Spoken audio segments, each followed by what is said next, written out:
They're like that. It's like that's what happens when you got real love, real brotherhood, uh, real trust. You know what I'm saying? So it was a beautiful thing to the fullest, bro. That's the difference. Hey, I feel you on that. I mean, how you feeling today? I'm doing good. Blessed that the Niners, we get to see the Niners play in a freaking Super Bowl. How many times have we made it to the finish line or seen the finish line, seen the finish line and just fallen short? And this time we've made it to the finish line. We just got to get it done and win the race. In 2 weeks, hopefully we get it done. And what better team to play than the Kansas City Chiefs? That's who I wanted to face, the Kansas City Chiefs. That Ravens team, it's different. It's the different Ravens team that we lost to back in 2012. This is the same exact Chiefs team, same quarterback. Now you have a couple of pieces that are gone, same thing with the 49ers, but it's the same pretty much core guys on both teams for the most part, except for obviously a few losses on both teams. But this is a team that I wanted to face in the Kansas City Chiefs, and this time we don't got Jimmy Garoppolo under center. We got Brock freaking Purdy. Kels, you're really surprised that Kyle didn't look for Jimmy Garoppolo? Like, I'm surprised that Kyle didn't go into the locker room and be like, Jimmy, we did this in spite of you. Like, go into Jimmy's ear and be like, Jimmy, we did this in spite of you. Like, I'm surprised he didn't say something like that. But Brock Purdy yesterday, where the haters at now? Like, where the haters at now after what Brock Purdy freaking did yesterday? We going to another Super Bowl. So, like, I mean, I'm blessed. I'm blessed. This team gets to see another game, another week. I mean, what's better than that? No doubt. Hey, I want to hear your general thoughts about this game. But, fellas, on Friday, something came over me. I had this feeling, and it was to go to this game. So I had to fork up some cash because I needed to be there and cheer my team on. I'm so glad I went. What a freaking comeback. It was just a range of emotions, right? Because the start of the game, it was awful. The first half was awful. The defense, terrible. Guys, I was looking at you could drive a car through some of these holes that the Detroit Lions offensive line was creating. And not only that, so I'm yelling at my team, I'm making noise, but my section 108, we started off slow in my section. I was trying to pump guys up around me like, hey, we got to make noise. We're on defense. So it was like the team got off to a slow start and section 108. But I'll tell you what, both of those picked it up come the second half. And at halftime, right? Long line to get to the bathroom at halftime, right? Of course, there's like a group of 4 Lions fans behind me, and I got to hear all this chirping the whole time in while I'm in line. I couldn't even look behind me to acknowledge them because I was so at that point I was furious. Like I said, the range of emotions. It was, frustrated at the start, upset, halftime, furious. And they got, hey, oh, this game's over. This is a wrap. This is what they're saying. There's not enough time for these guys to come back. Right. One guy said, well, we got to close them out. They get the ball coming out of half. Anyway, these Lions fans thought it was over. That being said, Hey, so did C.J. Gardner Johnson, huh? that was a clown move. That was a clown move. That made it And so much sweeter, though. It's perfect. absolutely, absolutely. And we saw what happened. Brock Purdy, the kid was making plays out there. Some extremely timely plays with his legs, moving the sticks, some nice throws. The defense came up clutch. So I want to hear what you guys thought about this game. Why don't we start off with you, Amin? Just some general thoughts about this Niners win. I mean, obviously in the first half it wasn't pretty. I was screaming. I was not happy in the first half. I was honestly frustrated, just like you, baller. I was frustrated because I'm like, you came. This is the game when it matters, and you're a game away from the Super Bowl. We've fallen short the last couple of years, and this is how y'all come out playing in the first half. Y'all are down 24-7. I don't know what Kyle Shanahan said in the locker room. I don't know what he did, but Kyle Shanahan and that team came out on fire, like bang bang, like literally, like they say bang bang Niner gap, like it was bang bang. Like we came out in the second half banging. Obviously with the with obviously scoring a field goal on the first drive, and then you score a touchdown off that IU catch was freaking crazy. And on top of that, the fumble forced by Deshaun Gibson, Eric Armstead picks it up. Like all in the second of like almost five in a span of almost 5 minutes, this Niners team is back in it from being down 24-7 to being back 24-24, and you're like, wow, that was freaking insane. But overall, it was a wild ride of emotions. Brock Purdy, like after watching yesterday's game, you can't compare Brock Purdy and Jimmy Garoppolo. They're not the same thing. Watching yesterday's game, they're not the same thing. Kyle Shanahan literally said, "Brock Purdy, go out and win us this game." And what did Brock Purdy do? It was almost like he was playing playground football on some of them. Like some of the runs that he made, like on a 3rd and 4, escaping the pressure, getting around the defender, the linebacker almost tackled him by the feet, and he goes around him and picks up the first down. The timely runs, using his arm to make plays. I mean, Kyle Shanahan said Brock Purdy go out and win this game, and what did Brock Purdy do? He went out and won this game. It was a wild ride of emotions, but we got it done, and we get to play in another Super Bowl. So, yep. Facts. Looking forward to it. Man, I thought we were gonna come out. I thought we were gonna come out and set the tone. That's what I was hoping for. You know, I told you guys last week. I was like, come out and blitz early. Just set the tone early. Like, and I know that's a gamble. I get it, man. You got to weigh the odds, and it's a long game and all that stuff. And we came out the complete opposite, man. I mean, what 4 plays? Freaking end around straight into the end zone. It was easy, Celts. It was easy. Easy, bro. I'm over here. I mean, they were chanting Jared Goff going into the halftime. They were chanting. I heard it from the television screen. I don't know how loud it was there, baller. It was Jared Goff. Chance. At some point, I had to tip my cap to Detroit. They showed up. There was more blue than I expected, and those Jared Goff chants, dude. It was pregame. I'll tell you what, it was pregame during the game. Wasn't postgame though. No postgame Jared Goff. No, hell no. It was Purdy.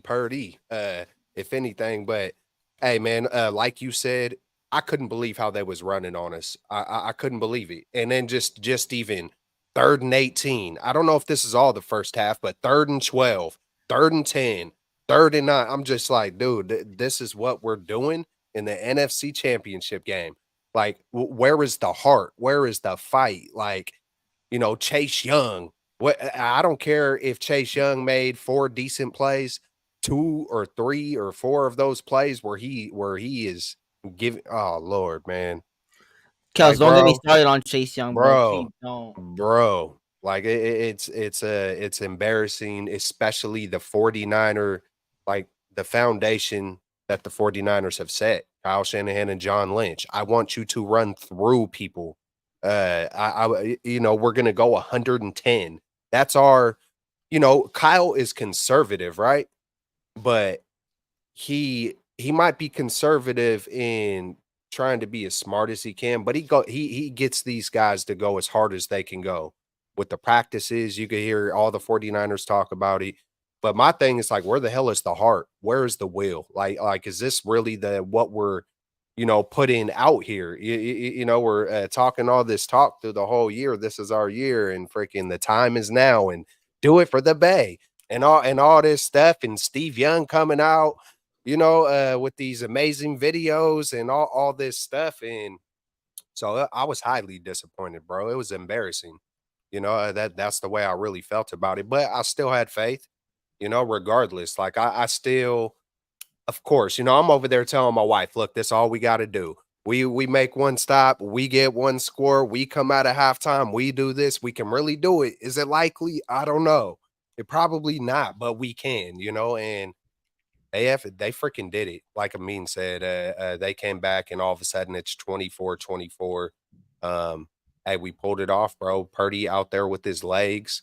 Freaking scrambling, the throw to Juwan Jennings, the throw to Juszczyk. I mean, even the throw to Ayuk.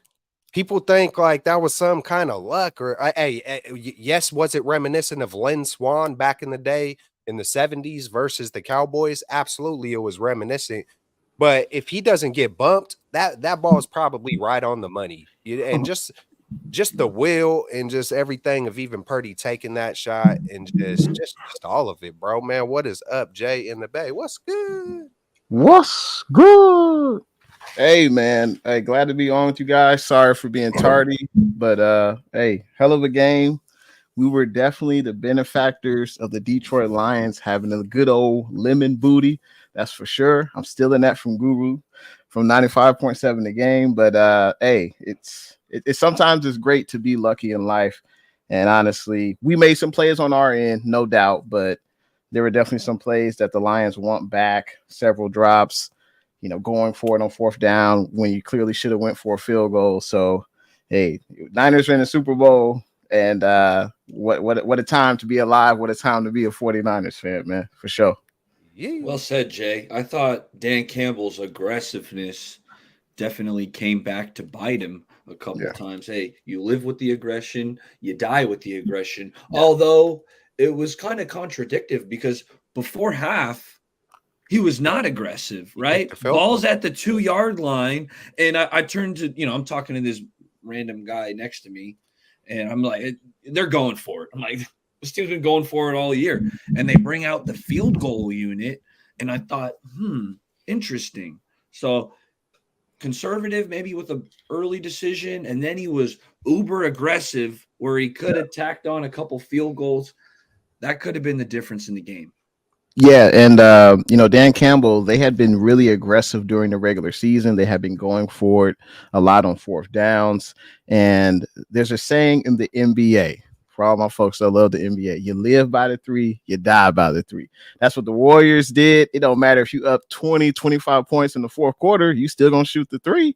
And that's kind of like what the Lions did. They still wanted to be aggressive, and hey, you have to it didn't work out for them, fortunately for us. And obviously Purdy made a lot of plays. Reynolds dropped a few passes, especially on fourth down. Yeah, that was tough. Definitely tough for them. Wow. Yeah. Hey, I did hear some Lion fans who do still are okay with Dan Campbell and the decisions. They're like, hey man, they're just like, hey, the number one thing that players want and most fans want is just being consistent. Just be consistent. And I know, like you said, Baller earlier, he did take the field goal, but it's like Jay just said, you live by it, you die by it. So I have heard a lot of Lion fans that are just like, hey, I could live with that, man. He went out swinging the same way he went swinging to get us here. So hats off to them, man. They gave us an amazing shot in the first half, and then they played Journey. And and it was a wrap from there. Whoever booked Journey, hey, they deserve I don't know, $1 million raise, like, for booking Journey. Don't stop believing. Come on, man. You know what? And it's from Detroit, and that song's from Detroit and about Detroit, right? Wow. Well, I don't. I've heard some contradicting statements about this, Kelch. Skip Bayless tweeted that, but then apparently, I don't know, the writers from California. I might have to dig a little deeper into that Journey song. I miss Journey, like I said earlier. Baller, you seriously went to the bathroom and you knew Journey was gonna be there. You just had to go to the bathroom. Had to go to the bathroom, long line, and then I had to get a little pepperoni pizza action halftime. By the time you come with that, halftime's over. Yeah. So that was about it. But why don't we go to, and part of my voice, I don't know if how my voice sounds, but man, I felt like I left it out there at the field yesterday. I was cheering my tail off, so I might be a little hoarse, whatever it is. But why don't we go to offensive standouts, and we're going to kick it to the young buck, the Dream. Who stood out to you offensively? I appreciate you kicking it to me, but I'm going to kick it to Jay because Jay just hopped on. I want to give him an opportunity, so I'm going to kick it to Jay. I appreciate that, Baller, but I'm going to kick it to Jay. So, yeah, offensive standout. I mean, for me, it's no question. It's got to be BP. It's got to be Brock Purdy. He was instrumental in getting us back. I have to be honest. At halftime, I still thought there was a chance. It really depended on what we did in the first few drives in the third quarter. And Brock Purdy made some exceptional plays. He made some exceptional throws. The scramble plays, I think he had 3 scrambles that really got us in great position. I think there was one, I think he ran for like 16, 17 yards. He ran in the back of Debo. But that play ended up going, I think we were at the 4-yard line after that play. But Brock Purdy, he was able to make plays with his legs. I thought the offensive line, I don't know how you guys feel, but the offensive line, I felt as far as from a pass blocking perspective, the playoffs has been shoddy to me. It seems like every time Purdy goes back to throw, he's not able to get his all into his throws. Sometimes he's throwing off of his back foot. We already know that, Purdy, doesn't have a super strong arm, but I just felt like he had to make those plays based on what the offensive line presented to him. And he made those plays. And the defense was not expecting it. And so I have to give it to Purdy. The stat line, I mean, it wasn't great. He's had better stat lines than what he had in the game yesterday. But the stats really, it counted. We needed all of his 267 passing yards. He was only 20 of 31. But we needed every last bit of it. And kudos to Brock Purdy. People say, "Oh, well, we got to see what he can do when we're down." And clearly against the Packers, we weren't down enough points because people were still complaining about that. But to be down 24-7, to be the maestro, if you will, orchestrating drives down the field. For me, it's got to be Brock Purdy. I feel you on that. Hey, I want to piggyback off of that. I seen an interesting stat. It looks like from a reliable source. Someone could fact check it if you want to, but from what I seen on Twitter, man, someone put up in the second half, Brock Purdy, he threw for 150 plus yards, ran for 45 plus yards, completed 80%, averaged 10 yards per rushing attempt and no turnovers. Was the only time that's ever been done in the past 30 years in NFL history. So it just like sometimes you see things like just Allen put up 4 touchdowns, but he had the one pick that was that really costly, timely pick, and it just watching that in the second half in the NFC Championship game, last pick of the draft, all the narratives and all the stuff, you could feel like people just wanting him to fold or waiting for him to fold, and he didn't light it up on the stat sheet, but man, talk about clutch. Like, I mean, he's undefeated in the playoffs in games where he started and finished. I mean, it doesn't get no more clutch than that for the opportunities he's had. And, if I'm rolling with the quarterback right now, just like I said earlier in the season, me and Jay talked about this, I'm sure I mentioned a few more when me and Jay were talking about it, but besides Pat Mahomes in crunch time, I'm picking Brock Purdy, man. It's just, why not? I'm the type of person, I'm not going to wait to I don't need to see more and more and more. I'm going to say how I really feel in the moment.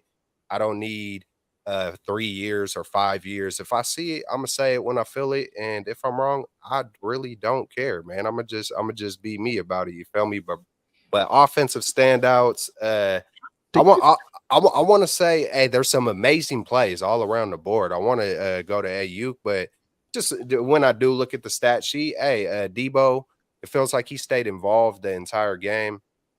With the amount of targets, the amount of receptions, he was just like steady through the game, and he obviously makes a difference.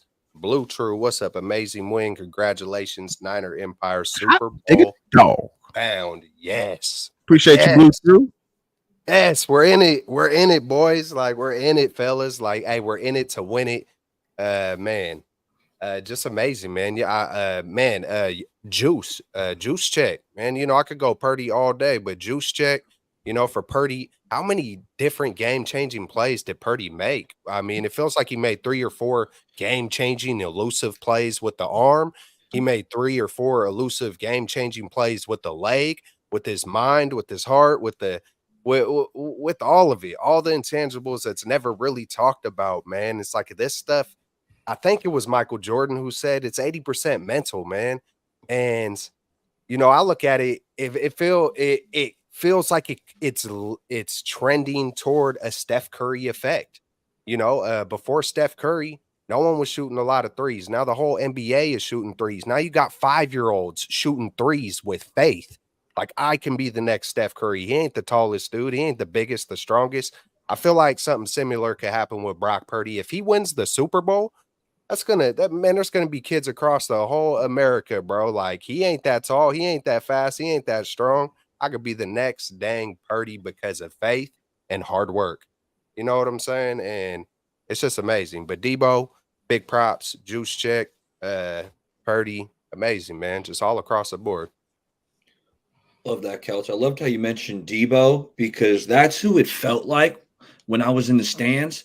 Felt like who shifted the game in that third quarter. Debo coming out of halftime, he just caught a couple. They were short, but Debo does what he does: makes the guy miss, runs the guy over, makes the guy miss. Next, thing you know, it's a 30-yard chunk play that really gets the crowd going, gets the team pumped up. It felt like Debo had these momentum shifting plays in that third quarter, which that third quarter, guys, it was insane. Just how well that third quarter went. And as for Brock Purdy, he would not let the Niners lose. He was going to do whatever it took to walk away with a win. Yeah, there's pressure around me. I'm going to squeeze through a tiny gap through the hole. Boom, I'm gone. I'm going to run. Brock Purdy, he really didn't run that much this year, fellas. We know, we've talked about how quick he is. We know about the 10-yard split, but he really didn't utilize his legs as much as I think he could, but he did yesterday. So I think that really bodes well, not only for the Super Bowl, but going forward into his future. Like now Brock, hey, you know what? I can run. I can make a guy miss and get 15, 20 yards on a scramble. So Brock, save the best for last. He was so freaking gutsy. He would not let this team lose. So great call. Debo was awesome. Use check, like you said, Kelch, couple of awesome catches. You know, Jawan only had the one catch, but man, it was a nice one. All one-handed, fully extended. So, you know, and then McCaffrey, while I don't think the offensive line was that great in terms of run blocking, I didn't see some big holes, some obvious holes for CMC to get through. That being said, you know, CMC may do. He ran for what was blocked. I felt like he got what he could. He fought, got into the end zone. Amin, who do you want to hit on? Maybe did we miss anybody?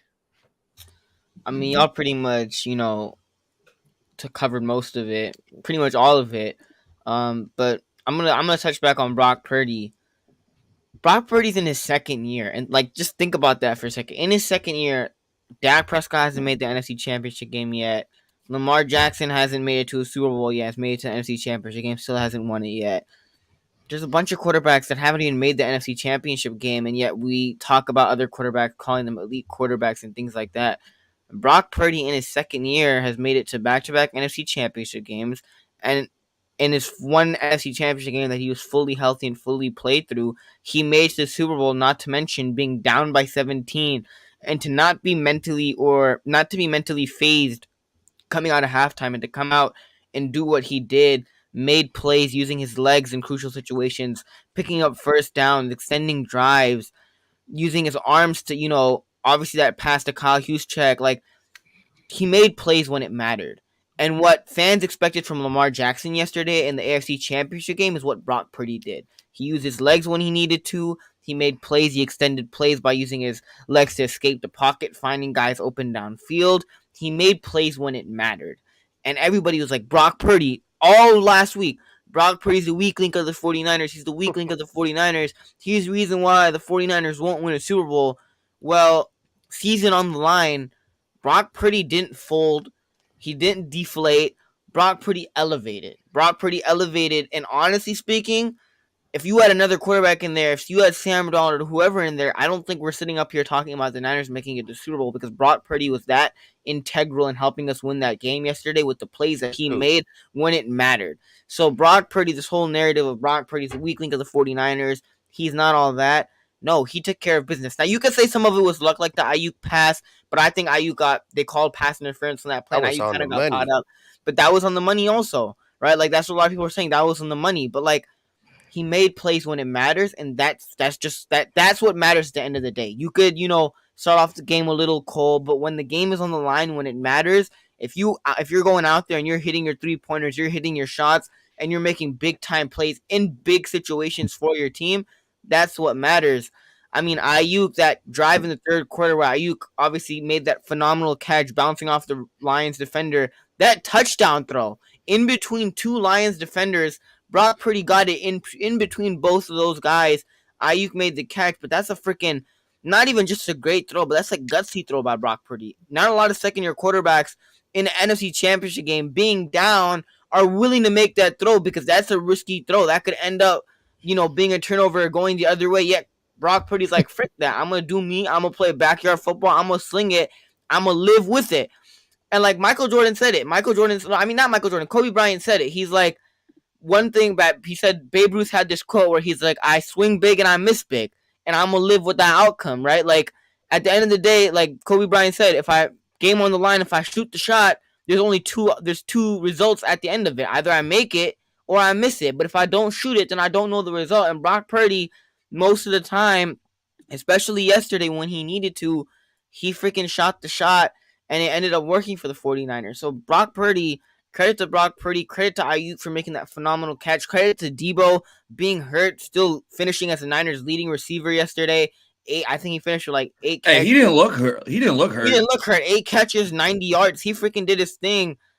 I mean, overall, this Niners team is freaking special. Keyshawn Johnson, what happened about, I want to see this Niners team being down 30-plus points or whatever and coming back? That wasn't big enough, a big enough deficit. Like, NFC Championship game being down 17. Like, I think that's a pretty good deficit to come back from. How far has Keyshawn Johnson gotten? How far is that, man? And I think he won a Super Bowl with Tampa. I'm not sure I'm not 100%. Oh yeah, sure he might have been on that team, huh? That Tampa team, but I don't know. I think he left it. I don't know if he left the Tampa team that year before because he had issues with Gruden, or it was after the Super Bowl. I'm not 100% sure. Yeah, but anyways, yeah, he Brock Purdy has made so many folks irrelevant, man. Their opinions. Hey, we all have opinions.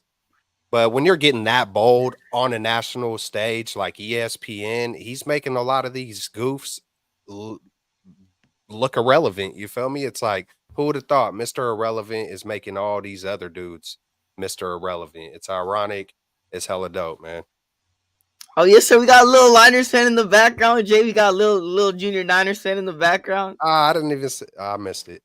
Oh, there we go. But Hey, gang, gang, Niner gang. Hey, hey, yee. got it. Oh, your mic, bro. Love it. He pulled your cord out. Oh, yeah. I got to raise him right. Got a young Niner fan coming up. But I just want to say what's good is everyone that's in the chat, everyone that's here celebrating with us right now. We got one more game to go, but just appreciate everyone that's tuning in and saying what's up in the chat. Appreciate it. Hey, the chat is live and we will be pulling up comments. So make sure you're sharing your thoughts because we love to bring the audience in with us. And while you're here, hit that like. Make sure you're subscribed to all 4 of us. Hey, let's get this thing popping. So we hit on the offense. Why don't we flip it to the defensive side of the ball? And I don't know how much good happened defensively in the first half. Nothing's really coming to mind. But, hey, second half, some things cleaned up. Kelts, I'm going to kick it to you. Defensively in this game, who are the playmakers? Hey, if I don't toot my own horn, who will? Especially in these Twitter streets and the YouTube streets. It's you against the wolves, But last week I said Dre Greenlaw is going to get his first interception, and he doubled it up. He doubled it up with 2. This week, I made my next bold prediction. I said Bosa would get 2 sacks, not 1.5, not 2.5, not 0.5. I said he would get 2 sacks. I said Jair Brown would get his first interception or playoff interception. He didn't do that, but hey, man, he had a hell of a game. I thought he did.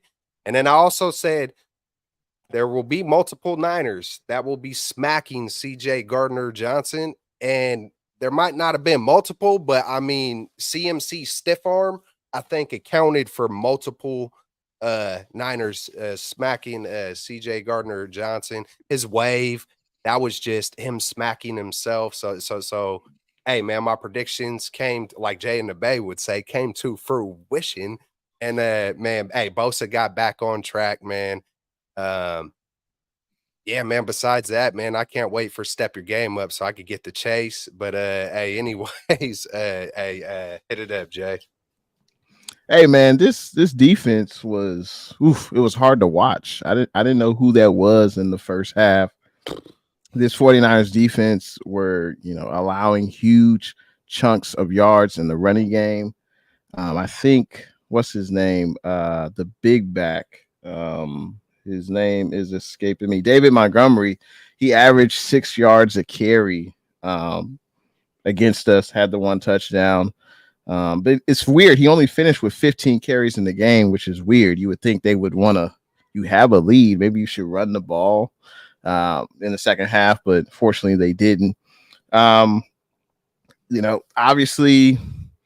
Tayshaun Gibson had the big forced fumble that completely flipped the game in the second half.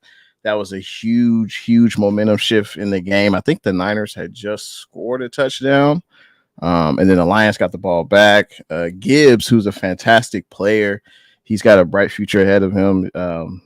Very good running back. We saw what he did against us, and in previous games, he's just got speed for days. But ball security is key, and Tayshaun Gibson made him pay. And kudos to Eric Armstead, who didn't really show up in the stat sheet that much, but he recovered that fumble, and that was huge for us. So, I think Tayshaun Gibson. I mean, without that, the game could have completely been different. It could be Detroit going to the Super Bowl without that play. So I'm going to give it to Tayshaun Gibson for my defensive standout. That's a good one, Jay. I got to be honest.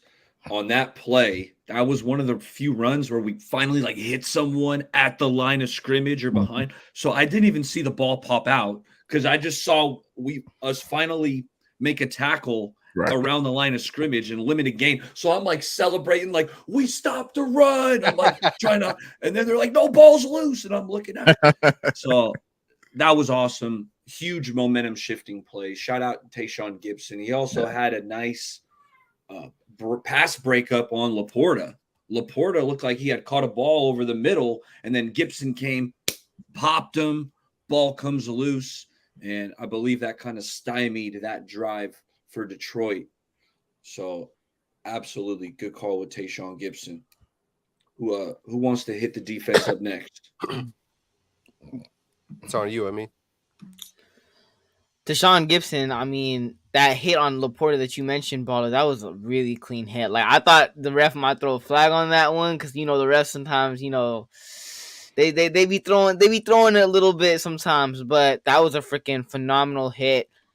Logan Ryan also, I thought he came in and played a couple of snaps at cornerback. Coming off, he was, I think, on a cruise a couple of weeks ago and coming out and playing some snaps in a meaningful playoff game for the 49ers. I thought, he deserves a shout out. Nick freaking Bosa.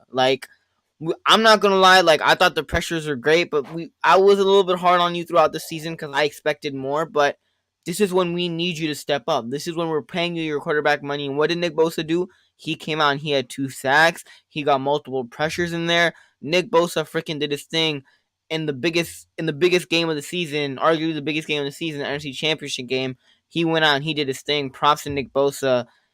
I don't know if we would be sitting here winning this game without Nick Bosa and freaking Brandon Ayuk offensively and Nick Bosa defensively. Those 2 guys were probably the MVPs of yesterday with how well they played and how they made, when it matters, they stepped up and they made plays.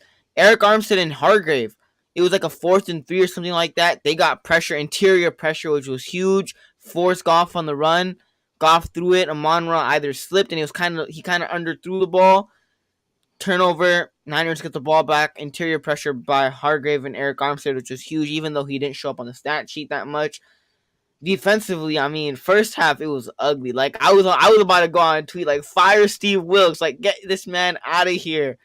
I don't know what we were doing in the first half. And even credit to the Lions, honestly, credit to the Lions with their game plan. Ben Johnson, he's probably going to be a head coach this year, but credit to their game plan, especially offensively in the first half, getting the ball out quickly, the running the football.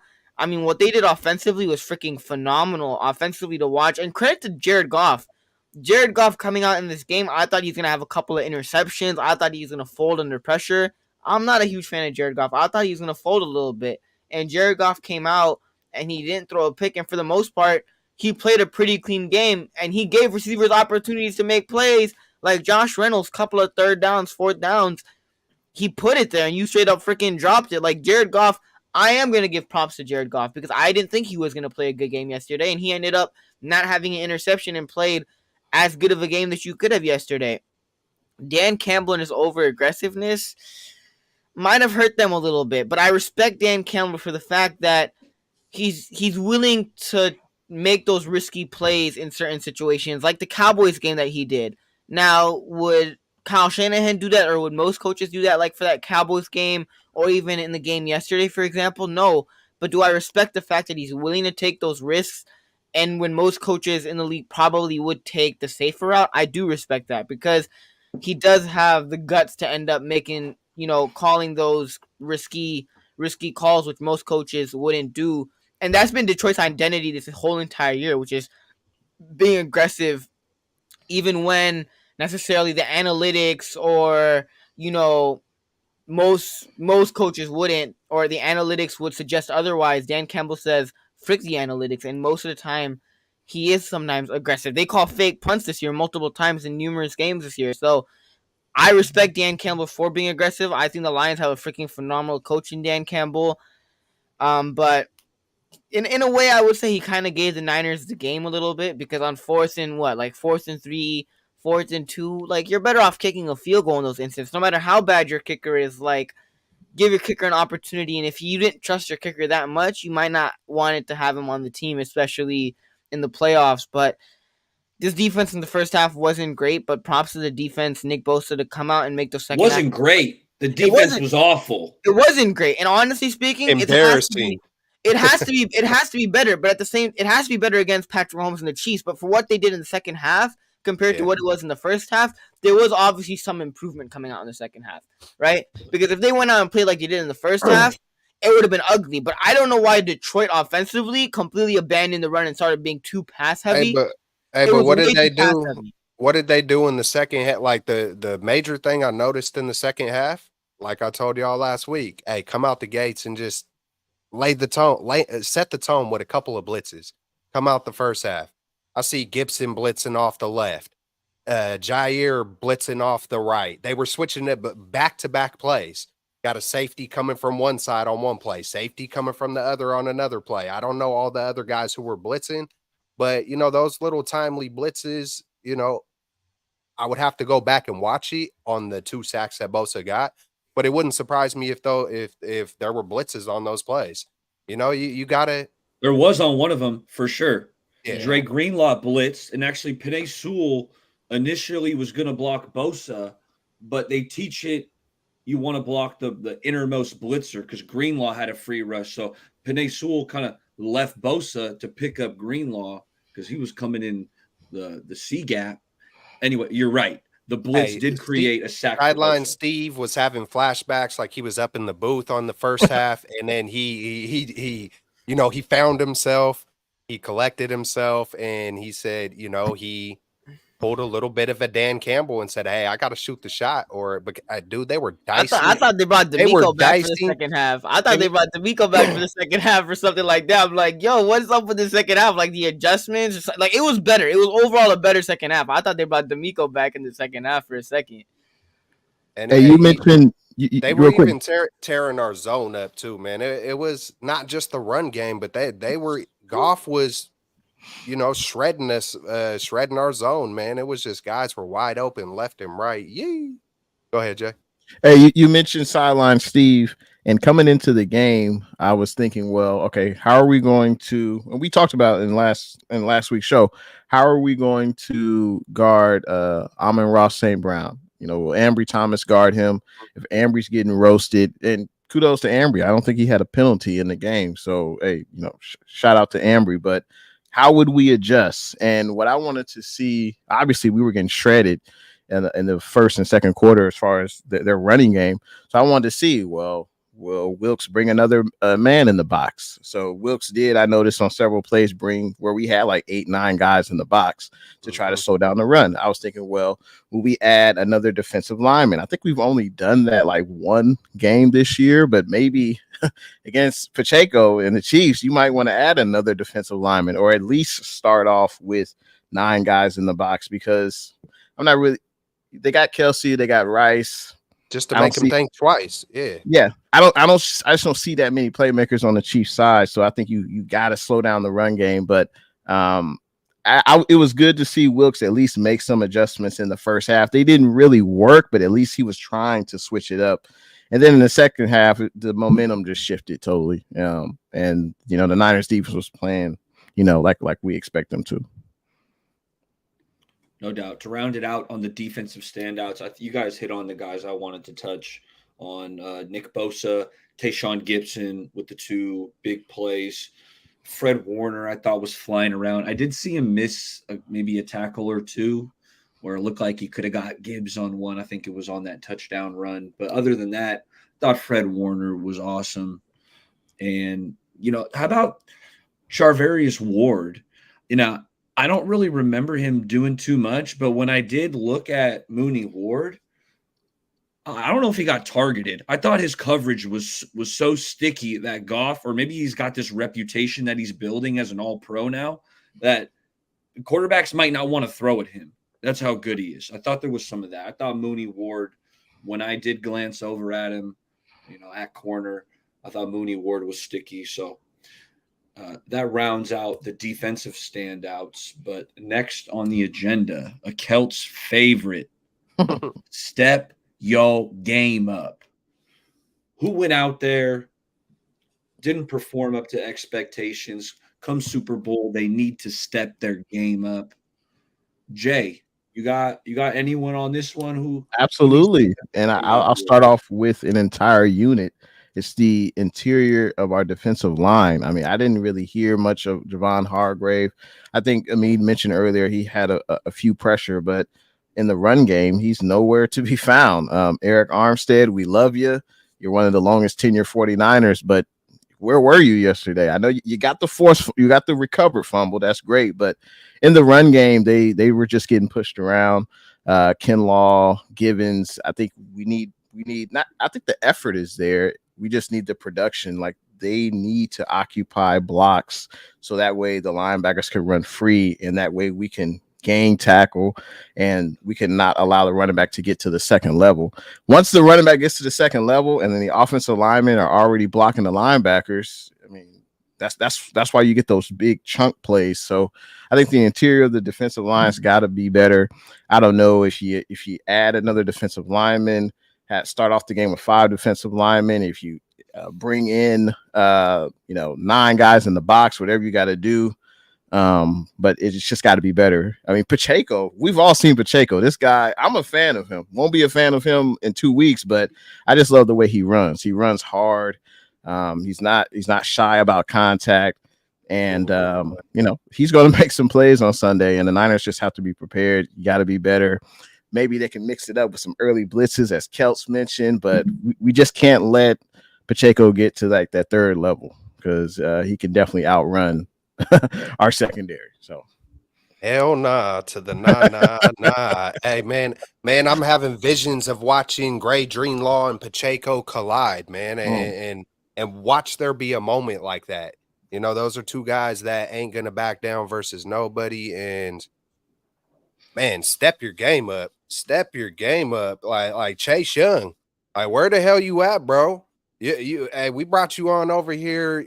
We brought you on over here, bro, with your best friend. You got all this newfounded motivation and what they got going over here, and you're in the biggest moment of your life on a Super Bowl right now team.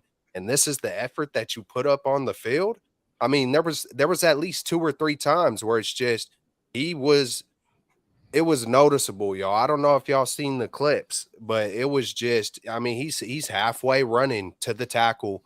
Just, I mean, if he gave full effort, it looked like he could have fully made the tackle, and he just literally gave up on a few plays, and it was I definitely saw the Gibson run. bro. Not the Gibson run, the Gibbs run. It was infuriating. It was like what are you doing, bro? Like, You where could are see you at? Javon Kinlaw, Where are you who's at? like Literally, carrying a whole bro. It's like extra body, and Javon Kinlaw was sprinting his what are big you butt over there. thinking? And Like, then are you even Chase Young's thinking? just Like, is he just having mental lapses? It's almost like unbelievable. Lightweight. Like, I don't want to just, and it's not about crapping on him, hating on him, but it's like, bro, you're getting paid millions to play a kid's game. Like, put your heart on the line. You know like, what it is, Celts? what is it? Some people, some players, they're just not wired like that. Yeah. They're not wired like that to Yeah. go, if it's in basketball, to hit the glass every time a ball goes up. In this case, in football, it's to chase the ball that, isn't really in your area, but you're supposed to chase that anyway. In case the running back makes a cut, comes back towards your direction, you're already there. I noticed he ain't wired like that. I noticed my son in basketball. Sometimes when the ball's going up, sometimes I would catch him looking at the ball, and he puts everything on. But it was just that was more. He had to be taught, like in those instances where you want to like just watch and look and not. I was like, bro, the second that ball goes up, start looking for who you need to box out and back out, like. And the next game, bro, he was on it because he was like, damn, I didn't even think about that. Like, he seen it on tape and was like, oh, yeah, no. Like, yeah, nah, that ain't like, I don't even want to represent myself that way. He's playing high school basketball. Well, he picked up on it. But like James Wiseman, when he was here, shot goes up. He's Same ball shit. watching. It never clicked. With some guys, it doesn't click. Hopefully, Chase, you better get it together around for the Super Bowl, bro. That's all. So. Or Steve Wilkes, Kyle Shanahan, whatever you got to do, because I'm sure a Givens will step in and give it his all. And I seen Logan Bryan. He kind of held up last week on a couple. And then when he did come into this game, I didn't see him hold up on nothing. I was like, yes, like to Mean's point. Like, I was looking to see what effort he was going to put on because of last week. And he did the opposite. Like, oh, no, I ain't putting that back out on tape. And props to Logan Bryan, Chase Young. Hey, give it your all, bro. Hey, if you're not, just come on, man. Hey, y'all got to give Chase Young a break, man. After the game, he was interviewed. He said he was tired and he was going home to sleep. That's what Chase Young says. So y'all got to give him a break. Tired of doing what? Hey, yeah, like I feel like the plays that you guys don't give no talking about out here, Jay. No. To the no, yeah, to the no. Clearly, I'm joking, but the plays that I've seen, I mean, he did have 3 tackles yesterday. All of them were solo. He did have a tackle for loss. It feels like the plays that you guys are talking about is when the play is not going to his side. So let's say it goes towards Bosa's side, and the player is running, outside the numbers. I don't think Chase Young is going to sprint over there. That's not who he is. But you're supposed to. Yeah, I agree. Yeah, you should. Now, okay, question is, if Wilkes and Shanahan see that, why is he still out there? They better be someone else in. Hey, we have 2 weeks of media session. Right. For the Grant Cohns of the world, and I'm disappointed in some of the media and not Grant Cohn, because he's one of those guys who'll ask what the hell he thinks, but some of the other questions is like, man, let's talk about more football, man. I don't want to get into it because I don't softball questions. Too many.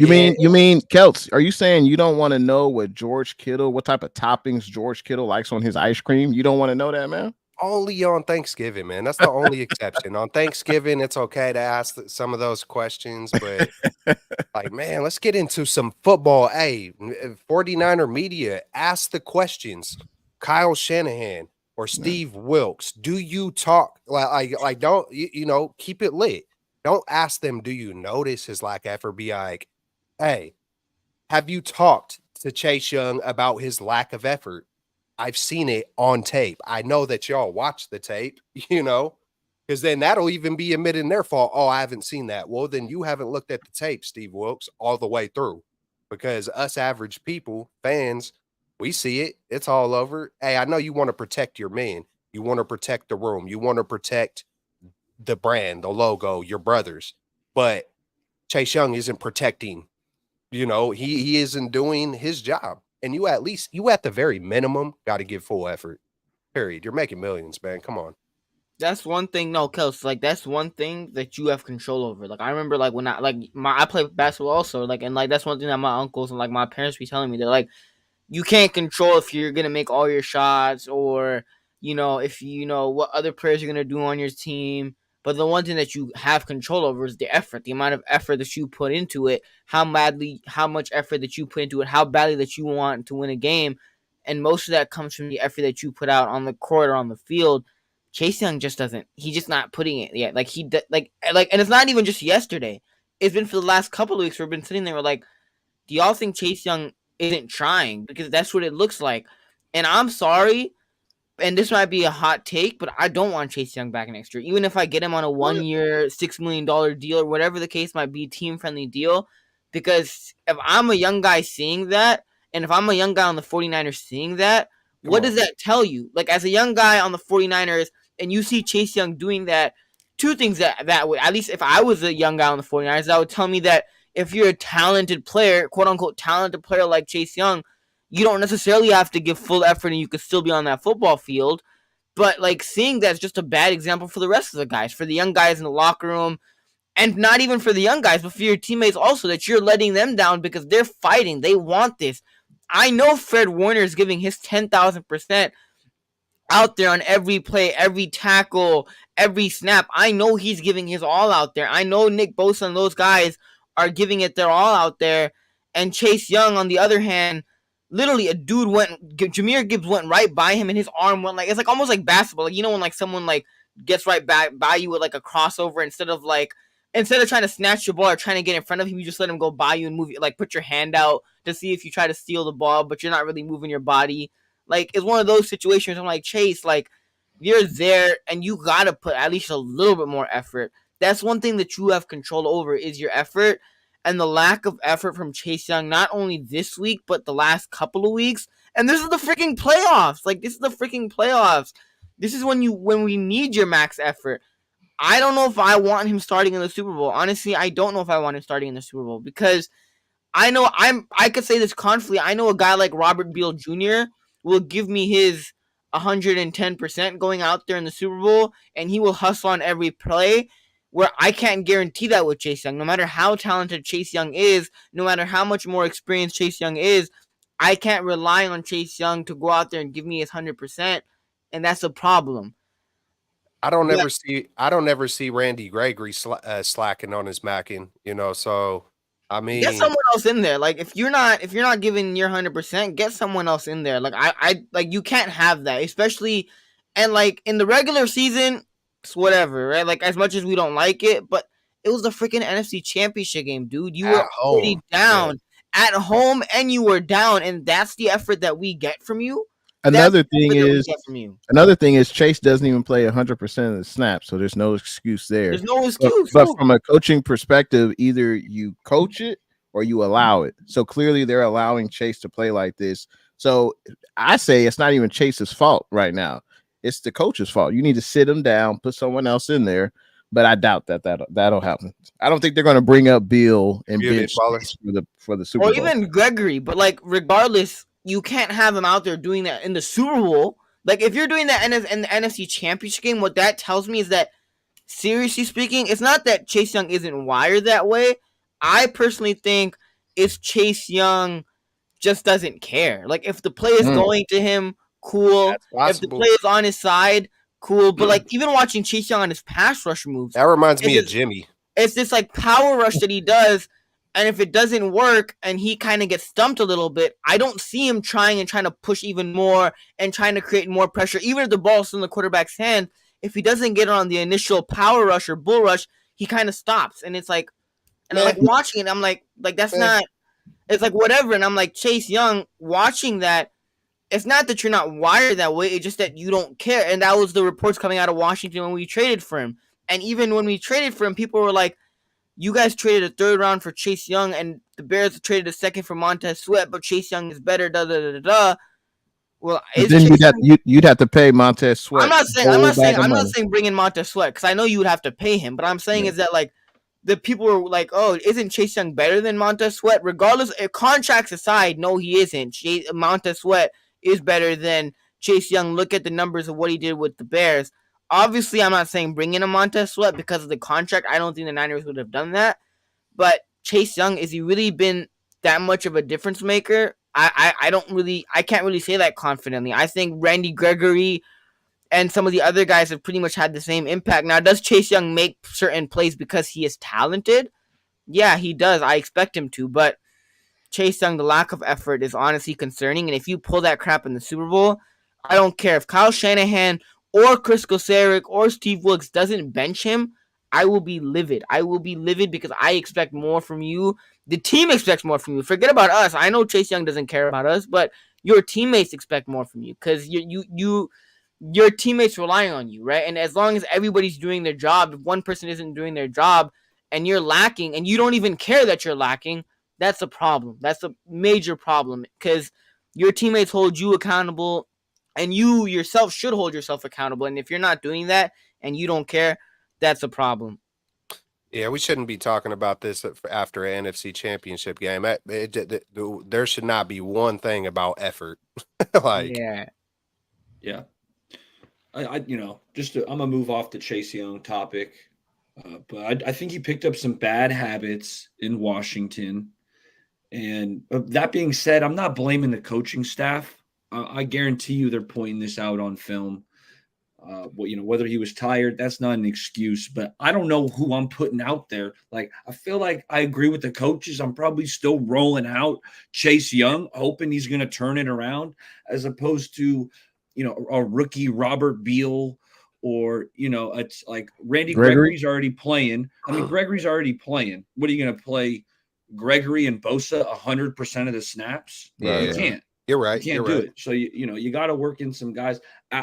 Barrett, is it Alex Barrett, who's like, I think we called up from our practice squad. Like, you want to see him out there at this moment? Like, I'm not pushing back on the coaches. That being said, Chase Young, let's go, man. Step your game up. Real talk.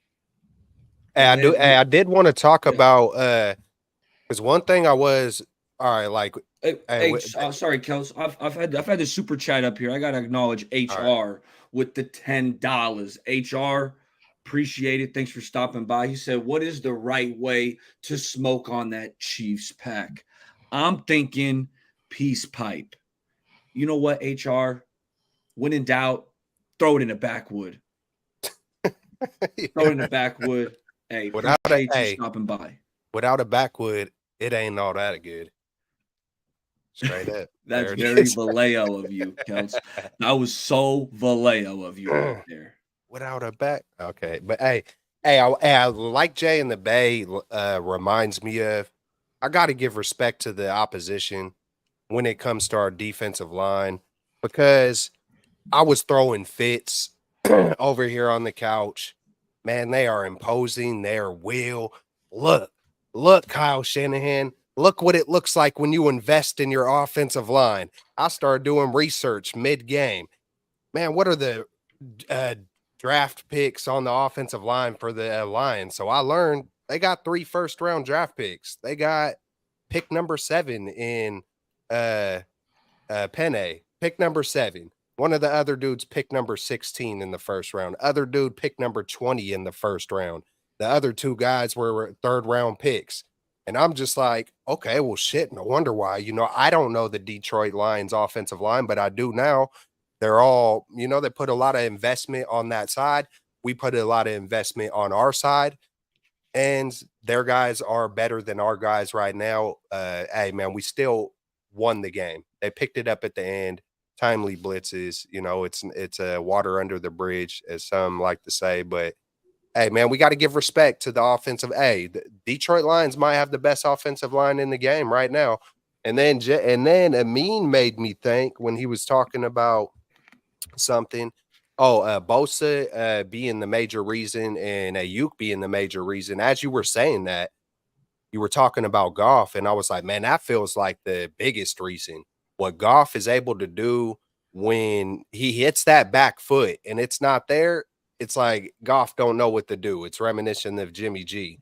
When Purdy hits that back foot and it ain't there, we seen how many times he was able to change the game. So it's like you see when one quarterback, is stuck in mud and doesn't, to have that clutch gene to improvise and do those things. And then you obviously see what Purdy did when he was able to change the game with playmaking ability. Like Warner said, he managed the crap out of that game. And I want to touch on Jake Moody real quick, baller. Like, I'm gonna make this short, but like,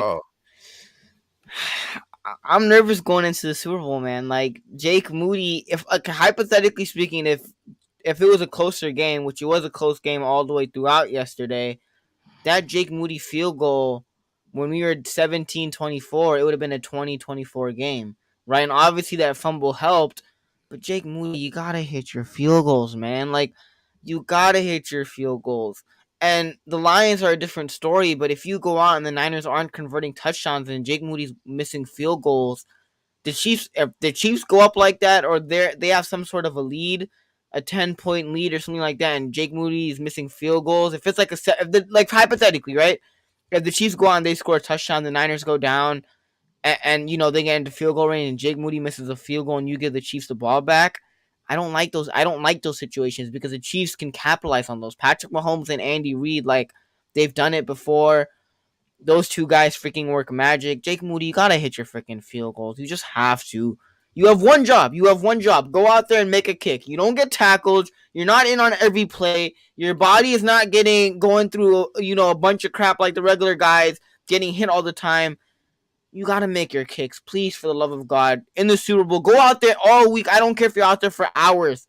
Go out there and practice your kicks, because I can't have you in the Super Bowl going out there and missing 40-yard field goals. Like, I'm like Robbie Gould, he couldn't hit from 50, right? But one thing I knew about Robbie Gould is that when it mattered, when we needed him to make the kick, he made the kick. When we needed him to, to step up and do his job, he did his job, even if he couldn't hit 50-yarders. Jake Moody can't even hit 40-yarders consistently. He's freaking missing PAT sometimes. Freaking be better, Jake Moody. I feel you, Amin. And I was, before the game, I was like, when Moody started warming up and practicing his kicks, I was excited because I was, okay, I'm going to see what Jake Moody's got. And he actually looked good in the pregame warmups. Like, he hit all his kicks that I saw, with the exception of one, but it was like from the logo. Like, it had to have been at least close to 60. It was a bomb. That was the only one he missed. So I was thinking, man, all right, Jake's feeling good today. And then first kick in the game, wide right. So I agree with you, Amin. It is a concern. And I almost question, is Kyle Shanahan going to be quick to go back to him? Or if it's 4th and 3, would he rather go for that 4th and 3, or would he rather kick a 53-yard field goal? It'll be interesting. But then you're put in the same predicament, right, Ball? You're put in the same predicament as the Lions, because the Lions didn't trust their field goal kicker. And that's a huge risk, because you should be able to rely on your kicker. Because compared to 3 points, I'd rather have those 3 points than have a 4th and 3, which is a huge risk, end up being a turnover when you could have gotten points up on the board. And that's a problem. I'm honestly, if I'm the Niners, I might be calling up free agent kickers, an experienced free agent kicker, because game on the line in the Super Bowl, in the biggest right now, I honestly don't care, because I said it before the playoffs started, brother. I said it before the playoffs started. I said Jake Moody could be the reason why the 49ers could end up losing a playoff. Hell no, to the no. Yeah, to the no. Hey, with Moody, right, it's all between the ears. With Moody, he can kick. The guy, it's not like he doesn't know how to kick. It's all between the ears. There's nothing you can really do. Like, can he talk to a psychiatrist? It doesn't matter if he kicks field goals 24 hours straight. Listen, Jay, it's not that he knows how to kick. It's in between the ears. Well, can't help him with that. It's just, this is a means desperation. This is a means war. Listen, cry. Jay, I don't care. Get it done. I don't care. I don't care if Jake Moody becomes freaking Justin Tucker. I'd rather have this Super Bowl win than have Jake Moody freaking miss field goal and PATs in freaking playoff games, which he's done in the NFC Championship game. And if he does that crap in the Super Bowl, and you're and it's like a 4th and 3, like Baller mentioned, and you are in a manageable field goal situation, and Jake Moody's missing kicks. That's huge. That's a huge when you can get don't points allow on the it. board. Don't allow it to be 4th and 3. Don't let him Hey. lose the game for you. This Hey, is Shanahan. Don't allow. You see what he can do in the playoffs. He's inconsistent. We've all seen it. So don't allow him. Don't give him that opportunity. I But mean, that's the thing, though. So is Shanahan's also inconsistent at times, and I'd rather get those 3 points because that's one thing I don't have to worry about Robbie Gould, because Robbie Gould, we said good as gold.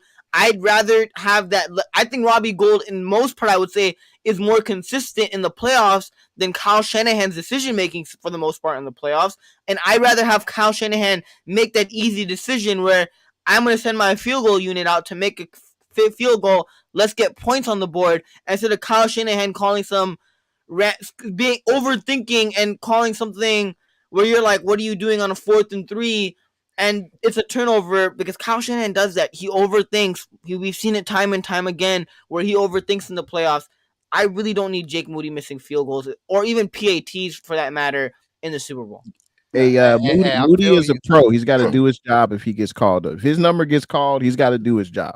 Yeah, I don't feel like there's no way you can like switch it up with Chase Young or Moody, but I'm listening past like almost kind of what I feel like you're really saying to me, and it's a young fan who has had that door slammed in their face over and over and over. And my son, for example, was like, F the Niners for a minute, like it's some bull crap. I'm tired of this crap. You know what I'm saying? And you could say what you want, fake fool, this or that. Hey, my son was hurt to the core, especially 2019. I hear that same hurt. Like, hey, if it comes down to a last freaking field goal, could you imagine? I hate to look at the pessimistic side of it or the worst case scenario, but hey, let's tiptoe over there for a minute. Could you imagine Jake freaking Moody missing the game winner at the freaking end? Hey, sorry, chat. Sorry, faithful, to put it in the air like that. But when you're a young dude that has had, or even all of us, man, hey, we've went through some tough stuff. Crabtree in the corner, Sherman knocking the ball away, Ravens, Jaquaski Tart, Jimmy Garoppolo, just all of it, We have lost 5 NFC championship games, 4 divisional games, and 2 Super Bowls since the last time we won a Super Bowl. I mean, that's 9 major playoff games where the door has been slammed in our face. I know a meme wasn't alive for all of those, but I hear you, bro. I hear it, and we got to rock with what we got and just keep on freaking praying, especially for Moody and Chase Young. Well said. Well said, Kels. Hey, shout out to Beto, Niner Sickness. He said, yo, Eric, how was the atmosphere at the stadium yesterday? I can imagine who was just crazy, particularly in the second half. Hey, second half was awesome. Stadium was loud and rocking. That being said, early in that game, not only did the Niners get punched in the jaw, felt like a lot of the fans around me too. When the Lions went down and scored on those 4 plays, it's almost like the fans took a blow because it was too quiet the next couple of possessions. I'm yelling at my section, make some noise. We got to get loud. That being said, when the Niners turned it on in that third quarter, really felt like a lot of the fan base also turned it on. So it was electric, especially in that second half. It was awesome. What a comeback. It was awesome. I put out a tweet. I said, man, they're chanting Jared Goff. And I know Beto was being funny, but Beto said, man, I'm chanting Jared Goff from the couch. Beto, I know it was a joke. I will unblock you, but I had to set the tone with the block on that one. I never could have imagined in a million years I would ever block Beto. But the second I see, even in a joke, I was like, I can't do it. I can't do it right now. I will unblock you, my man. Much love, real talk.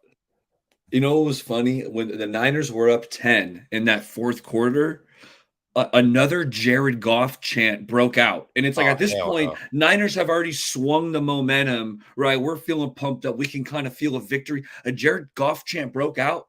Shit. I joined them. I don't know if Niners fans started it, but here's the thing. Where's the hell nah button? Where's the hell nah button? I thought the Niners, I thought we started it, to be honest, to kind of like troll them because they had been chanting Jared Goff all game. So I thought it was like a troll Jared Goff. That's why I jumped in.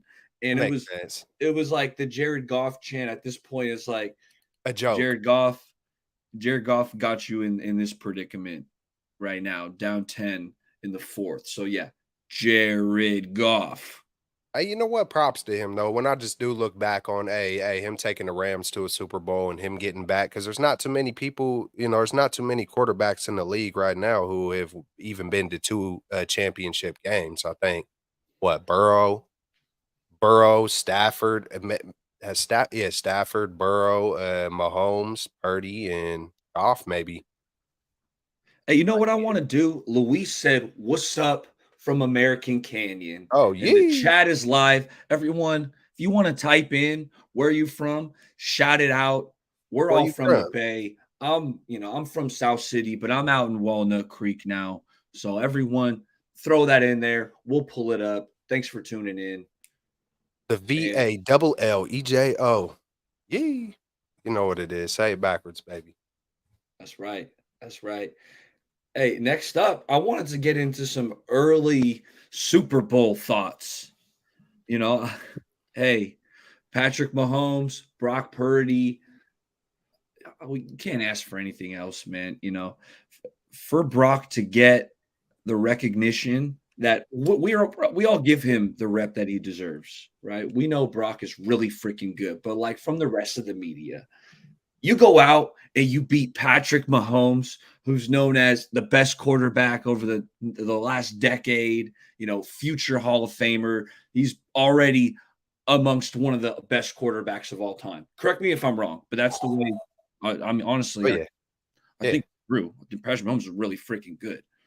That being said, I'm looking forward to this game, and I think It's the Chiefs have some chinks in their armor where Niners yeah. in and do some damage. But why don't we kick it around? Just what are you thinking about the Super Bowl coming up here? This is going to be the greatest sports story in potentially all time. Even when Kurt Warner did it, man, he was 28 years old. Yeah, I know he was bagging groceries and he was playing in other leagues and, Dick Vermeil, just the whole story of Kurt Warner, man, was amazing.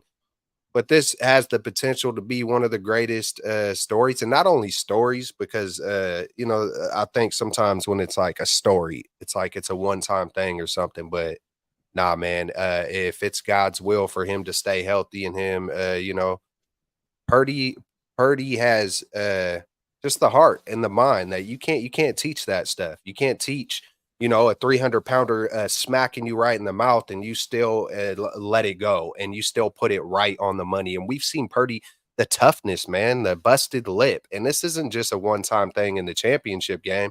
He's done it over and over and over all year long, taking those hits, getting up. He's never phased. He's a straight up baller, but it has the potential to be one of the greatest sports stories in all of sports ever. Just when you really break it down, like I began the show, was man, if he wins the Super Bowl with his stature and his last pick, that type of stuff changes a lot of things. Like I said with Steph Curry, there's a lot of kids out there who think they could be the next Steph Curry, being smaller in stature. Hey, let me keep on working on this three. If I get good enough, and that does a lot. That creates a lot of movement, a lot of momentum. Just in it would probably be really good for the NFL, to be honest. That's my initial thoughts. It's just we're gonna win. It is our year. Purdy's gonna be at the freaking center of it, and that movie's gonna happen. 30 for 30. Love it, Jay. What are your thoughts about this upcoming Super Bowl matchup? I don't know about you guys, fellas, but I thought Baltimore would win at home against KC, and I was definitely disappointed. I thought Baltimore would pull it out, but the Chiefs' defense is legit. I'm not really impressed with KC's offense. They have a few guys. We know their names. But as soon as KC won, I was like, oh, this is going to be the rematch from 2020. And how fitting would it be for Shanahan to beat Andy Reid in the Super Bowl rematch? And I was looking, what was the last time teams played each other in the Super Bowl, and I immediately thought, oh, it's the Giants and Patriots, and the Giants won both of those games in the Super Bowl, and it hadn't happened in years since then. So That's a good one. that's what first came to mind. The rematch. Pat Mahomes is a beast. There's stars on both sides of the ball. It's in Vegas, in the Raiders Stadium. How funny is that? It's going to be an exciting game. I can't wait for it, and I obviously think we're going to win. But it's Pat Mahomes. Like, we know what he can do. I'm interested to see what sideline Steve will do to try to stop Pat Mahomes. If there's a 3rd and 12, hey, if it's a 3rd and 12 and I'm the defensive coordinator, I'm playing Madden, I got a spy. You have to have a spy against Pat Mahomes. Will we see that against Pat Mahomes? How will sideline Steve defend the run? Because that's going to be a big deal. Travis Kelce, this man has the most catches in postseason history. I don't understand how he's open. Like, every play he is open. Like, he's literally their best offensive player of the last decade. I don't know why teams don't double him, bracket coverage, whatever you got to do. I don't understand it, but hopefully we have a game plan to stop their weapons. Because for me, it's Pacheco, it's Rice, it's Kelce on offense. Yeah. I'm not scared of MVS. I don't even know Miko Hard. I do gotta say, Watson. hey, sometimes some of those Watsons, The tight ends, yeah. Sometimes a Watson catches a sneaky touch. That's Andy Reid, though. That's that product. I know it seems funny or mean, but sometimes that's Andy Reid, though, man. When the Kelce is open. But nah, hey, bracket. Hey, do what you got to do. And real quick, this offensive line, the Niners offensive line, how are you going to protect Purdy? For me, it's been it hasn't been as good as it could be in the playoffs, and now you got to go against Chris Jones, Karlaftis, Charles Omenwehu, who had a huge play in that Baltimore game. I think he forced a fumble on Lamar Jackson, but then he got hurt. So it'd be interesting to see if Omenwehu will play, but the Chiefs got a pretty good D-line. He tore his ACL. Oh, he did. Oh, yeah. Dang. Man, that sucks. Because he was having a pretty good year. But they have a guard out as well, if I'm not mistaken. I don't Joe tackles. Tooney, yeah. Their tackles Tooney are hey man, they're creating penalties. Taylor, the most penalties in the NFL, I believe. And then on the other side, he's it's wide open for us. But on the defense, I think we were talking last week, just on some of their guys, all units on their defense. I mean, their secondary, Snead, Reed, McDuffie, like they got some players, Bolton. And the linebackers, Tranquil, like that. I think they were the number one defense, and it's just it's like I think their offense might have took a tiny step back from 2019, of course, with Tyreek Hill, and then their defense has taken a step up. But I think it kind of like bodes well for us. Like I think I would rather face a little bit tougher of a defense, just our style of play, than a more explosive offense, especially right now, the way our defense is looked with versus Jordan Love and Jared Goff. You know what I'm saying? And then, it does make me kind of think about stuff. I hope we get to see the 49ers best game because our offense hasn't really been clicking on full cylinders, versus a Detroit defense who doesn't have the best secondary, or versus the Green Bay Packers who don't have the greatest defense. We're gonna face a different breed versus KC, but I think we're built for it, man. Hey, let's see what sideline Steve does, man. I think that's going to be key. Just our defensive game plan and not letting them just get that, because the early momentum, like if the Chiefs do what the Lions did and punch us in the mouth right away, that's gonna be hard. I mean, Mahomes ain't gonna get skidded, or he ain't gonna kind of fold up when things get tougher in the pocket. Mahomes is gonna get up out of there like we see Purdy do. And then ironically, this might be the two most clutch players right now is Brock Purdy and Patrick Mahomes. We get to see that face off. So, hey, man, let's go. Amin, I want to hear from you. You're being a little too quiet over there. What are you thinking about this Super Bowl matchup? No move. I mean, you look at Andy Reid, and I think I've said this before in like a previous show, but Andy Reid with the Eagles, he made to multiple NFC championship games and he fell short. And even with Alex Smith, when he went to Kansas City, he made the playoffs, he blew some leads, really didn't make it to the AFC championship game or the Super Bowl. But when he found his quarterback in Patrick Mahomes, they haven't looked back and made multiple AFC championship games, made multiple Super Bowl, even won the Super Bowl multiple times. What didn't Kyle Shanahan have that he has now? He has Brock Purdy. He has Brock Purdy in his quarterback. And that's what Andy Reid didn't have. And then he found his guy. He found his quarterback. And once he found his quarterback, he ended up winning multiple Super Bowls. And they've made it to the AFC Championship game, I think like 5 out of the last 6 years. If not all the years that Mahomes has been the quarterback, they've made it to the Super Bowl. I mean, not to the Super Bowl, to the NFC Championship game. AFC Championship game. Brock Purdy is Kyle Shanahan's quarterback. You saw them freaking hugging. The first guy that Kyle Shanahan wanted to see after that win was Brock Purdy. He went out, gave him a hug. Like, Kyle Shanahan has his quarterback. He trusts Brock Purdy. Now he has his quarterback. Looking at this game from 2019 we had a better defense, but this offense wasn't as good as it is this year. The case with, obviously this team in particular, this defense I wouldn't say is as good, but this offense is much better than it was in 2019. And you look at the Chiefs, for example. The Chiefs' defense wasn't as good in 2019, but their offense had Tyreek Hill, Kelsey. Their offense was better. And the Chiefs this year, their defense is better, but their offense isn't better. So it's kind of like a little bit of a reverse situation for both teams.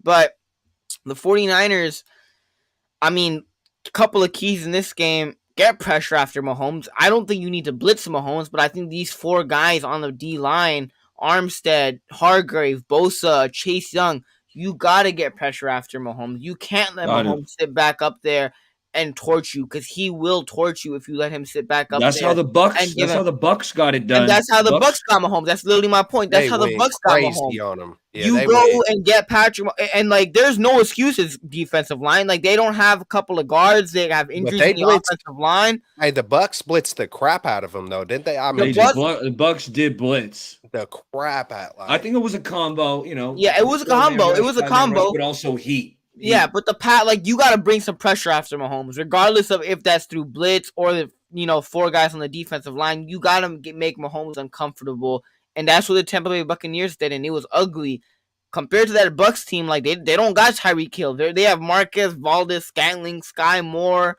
Their best guy is Rashee Rice, but like, you got to make Mahomes uncomfortable, get him rolling to his right, make him get the ball out, making throws off 1 foot.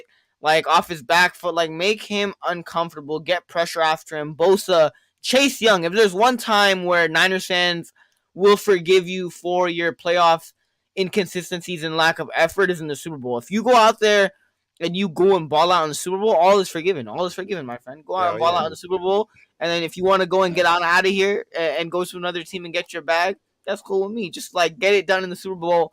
This is your time for redemption. Go get it done in the Super Bowl in the biggest game of the season for the 49ers and this team. But get pressure after Mahomes. Offensively, Kyle Shanahan, don't overthink. Like, if there's 5 minutes left in the 4th quarter and you have a 10-point lead, you have Christian McCaffrey. Don't need to drop back and have empty sets with Brock Purdy with 5 minutes left and be like, Brock Purdy, go and win us this game with 5 minutes left with empty sets. Run the ball with Christian McCaffrey. Kyle Shanahan, don't overthink. Be smart about it. And I don't know if this is just me. Lastly, I don't know if this is just me, but I don't even think the Niners need to go crazy offensively. You look at what they did with Jimmy Garoppolo in that Super Bowl, running the ball down the Chiefs' throats, passing when they need to. Like, you don't even have to be that crazy with it, Kyle Shanahan. Do what you need to do. Stick to your identity of this 49ers football team. I think we should be fine. Defensively, though, you got to be much better than you've been the entire playoffs. Like, this defense has to be much better. I hope Steve Wilkes comes out with a better game plan and this team executes that game plan much better, because so far the last couple of weeks, especially in the playoffs, this defensive line, this defense in general as a unit, hasn't been up to par But if this defense comes out and they play like they've played in the regular season, at least the first couple of weeks in the beginning of the regular season, and this offense comes out and they fire on all cylinders, Niners might be, lifting that 6th Lombardi trophy. But, just got to play good football. No doubt. A couple good comments. Shout out to Cardcast. He said L'Jarius Sneeds need more recognition. Read this comment. L'Jarius Sneeds a really freaking good football player. Good in coverage, and he's really physical for a corner. Like he's good blitzing him. He can play in the slot. He's a good player. And then I also like Luis. You said we definitely got a scheme for Chris Jones. Yeah. We got to bring it. And I agree with this because Chris Jones, dude, he wrecked so much havoc in that Super Bowl. Not only that, I went to a preseason game a couple years ago. It was Niners Chiefs. I believe that's when Lance hit a big bomb and got us all. I was there, baller. I remember that. But Chris Jones kicked our ass in that preseason game too. It's like Chris Jones he feasts against the Niners, so they absolutely need a game plan. It's going to be Feliciano. The whole O-line's got to be better. Because, I'm getting flashbacks to the Super Bowl right now of Jimmy getting flustered off his back foot and, even that line and, throwing interceptions. But even that Lions game, Brock Purdy, it was a bad decision by Brock, but the pass rush got in his face. The pocket was kind of collapsing a little bit. And Brock Purdy throws in, he hits a dude's arm or something like that. It was bad. It was bad. You can't have that in the Super Bowl because, even simple mistakes, the margin for error is so small. Look at the Eagles Super Bowl last year. They had that one fumble by Jalen Hurts, and that was freaking game changer for them. Game changer. If they didn't have that fumble by Jalen Hurts, the Eagles might have won the Super Bowl last year. So the margin of error against this Chiefs team is so small because they can burn you in so many different ways. If you to Kel's point, if you go down 24-7 or you are down in this game, it's not going to be that much easier to come back. It's not going to be as easy to come back because Patrick Mahomes and that Chiefs team, they won't let you. That's they true. simply won't let you. Don't get down 17 to Pat Mahomes. That's and especially that defense too, man. But hey, oddly enough, man, I could see it being a shootout. I'm thinking back, did Purdy ever play in Allegiant Stadium? I was like, oh yeah, the Raider game. I remember that game last year, and I remember the thumbnail I made, game of the year. It just felt like that game was the game of the whole year right there. And I'm just sitting here kind of daydreaming, man, watch this Super Bowl look a lot like that Raider game. I know it's Pat Mahomes. I know the players are different, but just the story of that game. And Brock Purdy might have to be gunslinger Brock Purdy, man, at certain moments to go toe-to-toe with Mahomes. And I'm a million times more confident in Brock Purdy than anyone else that we've had. And I think he can do it. It's going to come to, just limit the mistakes. Just try to, be that baller without being, feel like you got to be a hero and make a crucial mistake. And we're going to see what happens. Oh, go ahead, Jay. I was just gonna say, Shanahan has to do what got us to this point, and I think he's gonna have to either help this offensive line by maybe having a tight end stay in, maybe chip their defensive end, or maybe double teaming, Chris Jones, or you got to get rid of the ball quick. We need to see some quick screens. Don't let Purdy sit there 4 or 5 step QB drops. I don't think he'll have time for that. He's going to have to get rid of the ball quick and obviously utilize CMC and the reverses. Just try to confuse him, which Shanahan is really good at. But don't allow the Chiefs defensive line to take over the game, because I think they could if Shanahan doesn't plan for that. Get him in an early rhythm. I think we all kind of were saying stuff like that last week, and it kind of, but there's another point. It slipped my mind, but I'll come back to it.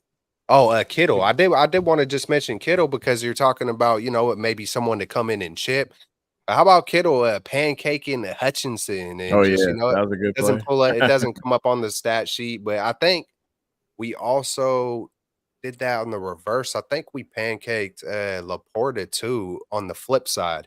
I just seen those two plays. One of our defensive players got the best of him on that one, and just kind of, just in the trenches, man. It's like, hey, even if they are better than us in the trenches, don't just don't let it be, contain it. Like you just said, Jay, just don't let it take over the game. You might not Right. be able to stop it, but do things to be ready for it, be aware of it, Right. just respect the op, man. Don't just go into it.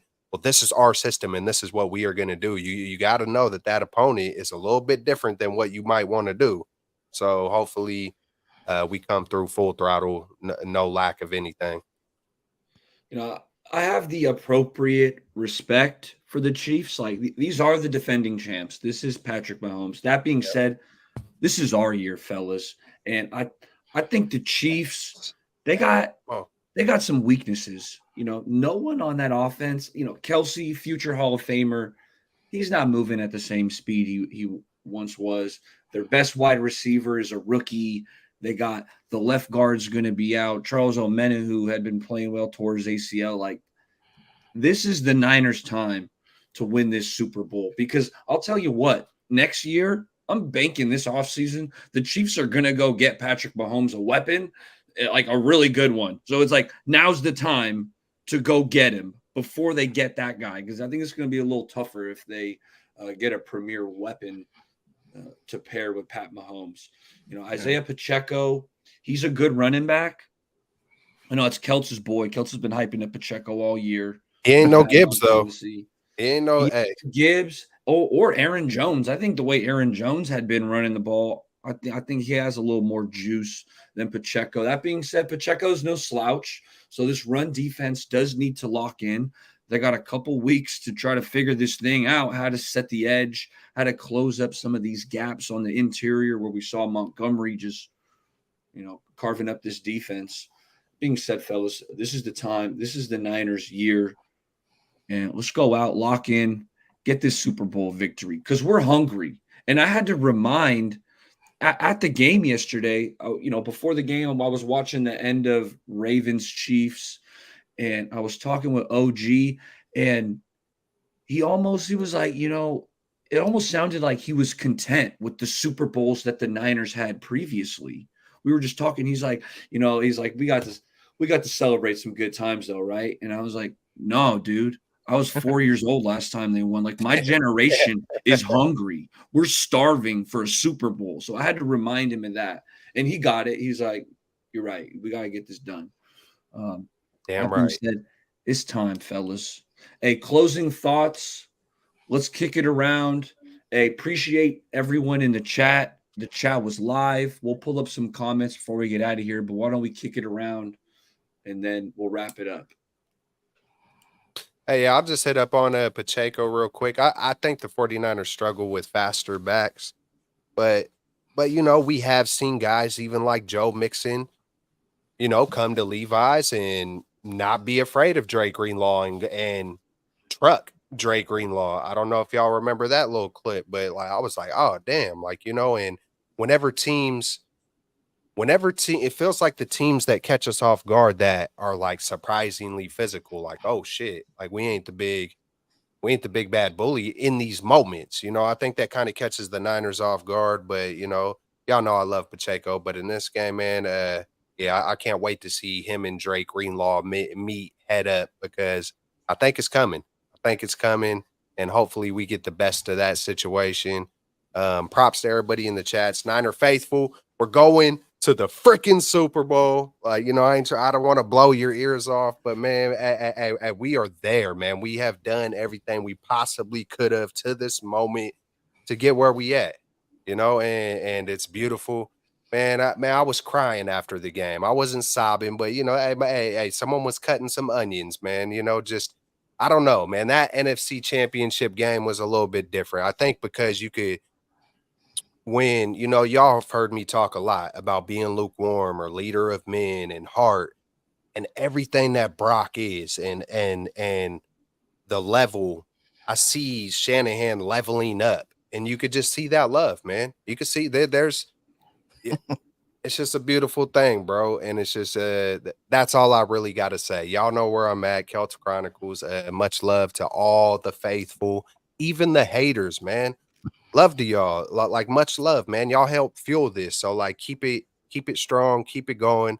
Ryan Clark, you said what you said. You can't switch back. Just continue hating. Just keep pouring the fuel on the fire. It's always been a battle and it won't stop, but we're gonna come out victorious, like my man Big Baller said.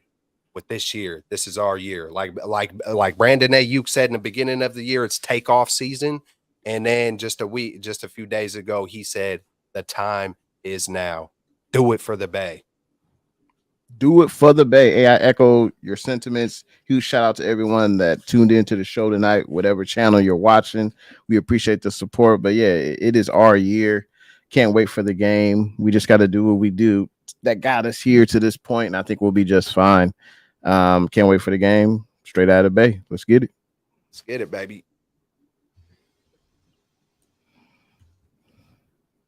What you got to mean? This is His way. Amin's time to shine. This is it. Y'all catch that Lakers and Warriors game a couple of nights ago? No, I'm just playing. Don't kick me out. Don't kick me out. Don't kick me out. I was this close. I was this close. That That was a tough one. That game stung. No, that's why, because that game stung. It stung. What do you mean stung? It didn't sting for me. Like I was on the right side of that. I don't know about sting. Yeah. I personally it's the enjoyed it. one where Curry ripped the jersey, man. Yeah, that was. Get mad, Curry. Get mad. Let's make a trade. You know how I always end the show off. Bang bang Niner gang. Let's get it done. Let's get it done, son. Love it. Hey, thanks for everyone for showing up. We'll be back next week. No ball, but hey, we'll give a more in-depth Super Bowl preview, score predictions. We'll dive in a little bit deeper. Some analytical formalities we can mix in, no doubt. But hey, appreciate it. Niners, lock in. Let's clean up that run D, and let's end the quest for 6. Let's go get number 6. Taking it. That's it from us. Catch y'all next week, straight out of the Bay. With a vengeance.